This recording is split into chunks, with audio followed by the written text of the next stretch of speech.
ஒருத்தர் இருக்கிறார் இந்த சீமான், எப்ப பார்த்தாலும் கருணாநிதி ஐயோ ஐயோ பைத்தியம் இல்லையா?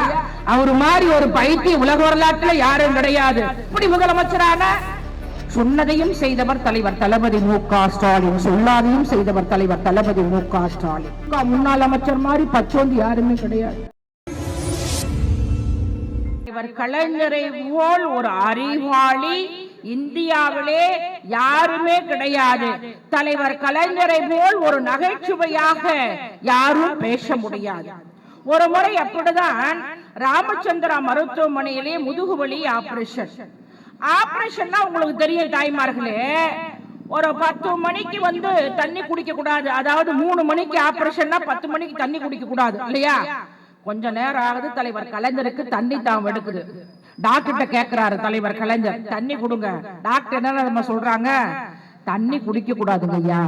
இல்ல எனக்கு பசி, அதாவது தண்ணி தாம் எடுக்குது, கொடுங்க. அவங்க என்ன பண்றாரோ ஒரு நர்ஸ் அனுப்பி வைக்கிறாராம். அந்த நர்ஸ் என்ன பண்றாங்களா, ஒரு டம்ளர் தண்ணியிலே காட்டன் பஞ்சிலே அப்படியே நனைத்து தலைவர் கலைஞர் இதில் வைக்கிறாராம். நம்மளும் ஆபரேஷன் ஐயோ ஐயோ அப்படின்னு நடிச்சிட்டு இருப்போம். ஆனா கலைஞர் என்ன தெரியுமா சொல்றாரு, அம்மா உன் பெயர் என்னம்மா என்று கேட்கிறார். அந்த பெண்மணி அவர்கள் சொல்கிறார், ஐயா என் பெயர் காவேரி என்று சொல்கிறார். அதற்கு தலைவர் கலைஞர் அவர்கள் சொல்கிறார், உன் பெயர் காவேரி என்று பெயர் வைத்த காரணத்திற்காக தான் எனக்கு தண்ணீர் கூட தர மறுக்கிறாயா? எப்படி ஒரு கலைஞன் தலைவர் கலைஞர் இல்லையா? அவரை போல ஒரு நகைச்சுவையாக பேச முடியாது. இன்றைக்கும் தலைவர் கலைஞருடைய குரலை கேட்கிறோம். தமிழர்களே நீங்கள் என்னை கடலில் தூக்கி போட்டாலும் கட்டுமரமாகத்தான் மிதப்பேன், அதிலேறி நீங்கள் பயணம் செய்யலாம், கவிழ்ந்து விட மாட்டேன் என்று இன்றைக்கும் தலைவர் கலைஞருடைய குரலை கேட்கிறோம். 3வது முறையாக தலைவர் கலைஞர் அவர்கள் முதலமைச்சராக வந்த போதுதான் பெண்களுக்கு சொத்திலே சம உரிமை வழங்கிய தலைவர் கலைஞர். அவரை பற்றி சொல்லிக் கொண்டே போகலாம். ஒருத்தர் இருக்கிறார் இந்த சீமான், எப்ப பார்த்தாலும் கருணாநிதி ஐயோ ஐயோ பைத்தியம் இல்லையா? அவரு மாதிரி ஒரு பைத்தியம் உலக வரலாற்றுல யாரும் கிடையாது. அப்படியே காமராஜ்னா காமராஜ் எங்க சித்தப்பா, காந்தியடிகள்னா காந்தியடிகள் எங்க பெரிய தாத்தா இல்லையா? தலைவர் கலைஞர் உயிரோடு இல்லை என்று சொன்னாலும் தலைவர் கலைஞர் அவர்கள் தலைப்பு செய்தி கருணாநிதிக்கு இவ சொல்ற எனக்கு ஏதாவது பேசுவேன் யூடியூப்ல வாரி வழங்கிடுவது. தேர்தல் டைம் தலைவர் கலைஞருக்கு சிலை அதாவது நினைவு சின்னம் வைக்கிறாங்க. இந்த பைத்தியம் கலைஞர் நினைவு சின்னம் வச்சா பேனா வச்சா நான் பேனா உடைப்பேங்கிறிய எடப்பாடி பழனிசாமி ஐயோ ஐயோ ஐயோ பாவம். இப்ப என்ன சொல்றாருன்னா எல்லாம் காப்பி அடிச்சிட்டாரு. நம்ம தளபதி எப்படி செஞ்சாரோ அது மாதிரியே செய்யறாரு இல்லையா? நம்ம தளபதி வெளியும்பா எல்லோரும் நம்முடுன்ற மாதிரி மக்களை சந்திச்சாரு. ஏன் இன்னைக்கு முதலமைச்சரா இருக்கிறாருன்னு சொல்லிட்டு வீட்டுல இருக்கிறாரா? கிடையாது. இன்றைக்கும் மக்களை சந்தித்து உங்களுக்கு எந்த ஒரு பிரச்சனையாக என்ன என்று கேட்கக்கூடியவர் முத்துவேல் கருணாநிதி என்கிற ஸ்டாலின். இவரு சொல்றார் என்னன்னா மக்களை மீட்டெடுப்பாராம். இப்படி முதலமைச்சரான மக்கள் ஓட்டு போட்டார்களா? 75 நாள் போய் கூவாத்தூர்ல போய் அதிமுக எம்எல்ஏ எல்லாம் அடக்கி வச்சு இல்லையா? அப்படிதான் நீ ஒரு முதலமைச்சரான சொல்ற. இன்னைக்கே நாங்க ஆரம்பிச்சுட்டோம். இன்னைக்கு பெண்கள் எல்லாம் சொல்லுகிறார்கள்.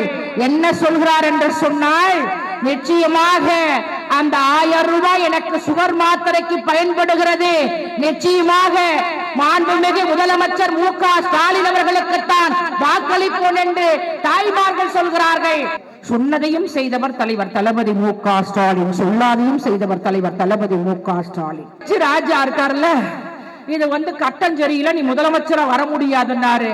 ஆனா முதலமைச்சராக பொறுப்பேற்று வெளியே வருகின்ற போது பத்திரிகையாளர்கள் கேட்கிறார்கள், ஏங்க எவ்வளவு பேர் கட்டம் சரியில்லைன்னாங்க, ஆனா இன்னைக்கு முதலமைச்சரா வந்திருக்கிறீங்க, உங்களுடைய முகத்துல சோகமாக இருக்கிறது அப்படின்னு கேட்டா, அதற்கு மாண்புமிகு தமிழ்நாடு முதல்வர் சொல்கிறார், உண்மைதாங்க சோகமா தான் இருக்கேன். ஏன்னா ஒரு நாளைக்கு 57,000 பேர் கொரோனாவால் பாதிக்கப்பட்டு வந்து கொண்டிருக்கிறார்கள்.